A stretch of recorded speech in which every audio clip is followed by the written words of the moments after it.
I love him to bits. Absolutely right. Pujara is one of its kind. He's the only player who can actually bat the way he does. And I'm not just talking about the Indian cricket team. I'm talking about just world cricket at this point in time. He's someone who just defines patience and resilience, intensity of a different kind, and intent of a different kind as well. And you would see him every single time putting in his 100% and grinding down the opposition, whether he's playing in Australia, England, and definitely at home. At home, I can promise you, even before the series starts, that English bowlers are in for a lot of bowling, and Pujara will be facing a lot of those balls as well. He's like a ball. He's like a wall. What you throw at him, it doesn't go through. It just falls there at his feet. And he's got this unique way of playing, but then it's very, very effective, and he's got loads, oodles of patience. So very difficult to dislodge. You need to bowl that Pat Cummins kind of delivery that we saw on the previous tour, but those deliveries on these surfaces, well, even if your name is Jimmy Anderson, Stuart Broad, or Jofra Archer, on these surfaces, it's not going to be easy. See, there aren't too many. I'll be very honest. And yes, in Australia, it was a team of walking wounded. We didn't even know whether we'll have a fully fit playing 11 to take on Australia in the final Test match at Gaba. But I think the decisive factor in this series, the defining contest, will be English spinners bowling to Indian batsmen. I think fast bowlers will cancel each other out. Batting also, have seen a lot of English batting in Sri Lanka, albeit the quality of bowling attack that Sri Lanka had was a bit inferior as compared to what they will counter in India. But then you've got Joe Root, who's in red hot form. I really like the look of Dan Lawrence. There is Johnny Bairstow. Of course, he's not available for the first Test match. That's you still will bat all right, is what I feel, because these pitches are not going to be rank turners.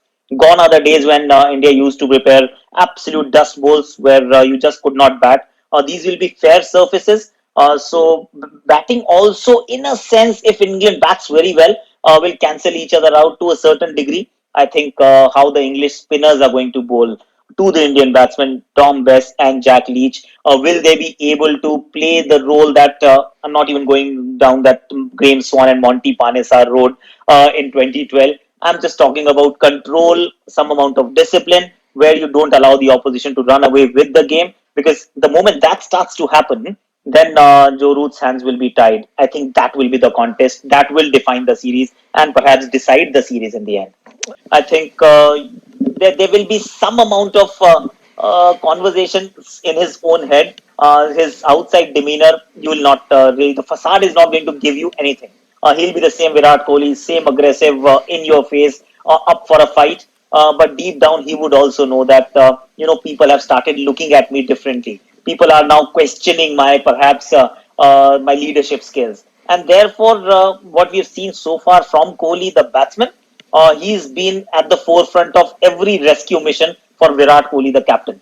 So that's what I expect from Virat Kohli, the batsman, more than what Virat Kohli, the captain, is likely to do. And having said that, when you're leading this team in India, leading is not that difficult.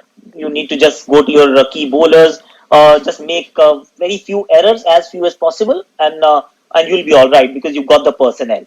So it's the Virat Kohli, the batsman. I'm very eager to watch a guy who hasn't played a lot of cricket recently, didn't score a single international century in 2020, one after about 12 odd years in his international career. 2021, will he be like keen and how to just set that right? So this series, from Virat Kohli's bat perspective, I think is going to be crucial. See, it'd be a travesty if he doesn't keep. Rishabh Pant is the present and also the future of Indian cricket, and I'm not just talking about Test cricket. He's that kind of a player who should actually be drafted into all three sides as soon as possible. I see him playing, but I don't see him playing purely as a batsman, because what exactly has happened in the last 12 to 18 months is that he was the most favorite child of Indian cricket, and then he was made into a veritable pariah who nobody wanted to touch. So from someone who was the guy who was flown into England for the World Cup as a replacement player, a talisman character, X Factor, and all of that, and couldn't find a place in any of the three formats, is what he has seen. But now that the way he's batted in the last two Test matches, and also he's not that bad a keeper. It's not that he's a goalkeeper standing behind the stumps. He's all right, of course, work in progress, but then that progress will happen only when he gets to work something. So that is where I feel plays Rishabh Pant as a keeper, and unfortunately, no room for Ridhiman Saha at this point in time. I'd be very tempted to play five bowlers. It is almost impossible to now drop Washington Sundar with after what he's done in the first Test match. That was his debut. Scored runs, picked up wickets. The game was at Brisbane. Tamil Nadu is where he comes from. Chennai is the first venue for the first couple of Test matches. It actually augurs well for him to now play five bowlers. I think it won't be too far fetched to believe that pitches are going to be a lot fairer in terms of pace, bounce, at least for the first Test match at that very venue. So when you talk about Chennai, traditionally the pitch at Chepauk turns, or every pitch in India turns. Chennai turns a little more. But for the first Test match, you would expect a bit more grass, the surface to be a little harder, so that by the time the second Test match comes, you're not playing on a dust bowl. Because I think India has learned a very important lesson when Australia came to India last time around. India prepared a dust bowl at Pune, lost the Test match in 2.5 days, and that is when they realized that let's not even the playing field by producing an absolute turner or a dust bowl. Let's go with a fair pitch, and if you are a better side, you should win. So I'm expecting decent surfaces. Of course, spin will play a key role, but don't rule out the faster bowlers. Last word on Hardik Pandya. I don't think he's been picked as a guy who will give you 15-20 overs a day because he hasn't bowled didn't bowl a single over in the IPL. Bowled about 4 or 8 overs on that tour to Australia in the limited over series.